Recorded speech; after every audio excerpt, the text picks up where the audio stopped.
Posle ubedljivog poraza u Podgorici u prvoj utakmici polufinala ABA 2 lige, košarkaši Vojvodine će na svom terenu u revanš susretu Super lige igrati sa FNP-om iz Beograda.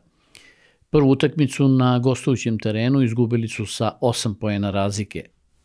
Pokušat ćemo da odbranimo naš domaći teren i da pokažemo reakciju možda na taj susret protiv njih u gostima i u sredu utakmicu koju smo odigrali protiv ekipe Podgorice i pokušamo da se vratimo na pobednički kolosek i s tom utakmicom spremimo za jako bitnu utakmicu opet u četvrtak protiv ekipe Podgorice. FNP ABA 1 ligaš i favorit je u okršaju sa Novosađanima, koji će ovaj susret odigrati i sa mislima na revanš sa Podgoricom. Pokazat će se da li su ih posljednja dva poraza uzdrmala. I mi ćemo probati da na svom terenu iskoristimo tu utakmicu maksimalno takmičarski, ali isto tako kao što je Uroš rekao, možda da probamo neke stvari koje će nam značiti i za revanš protiv Podgorice.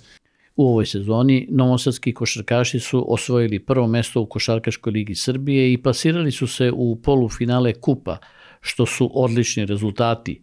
Meč sa FNP-om je novi veliki izazov. Mi smo pokazali da možemo sa svima da igramo, mi smo pokazali da možemo s Partizanom da igramo 37 minuta.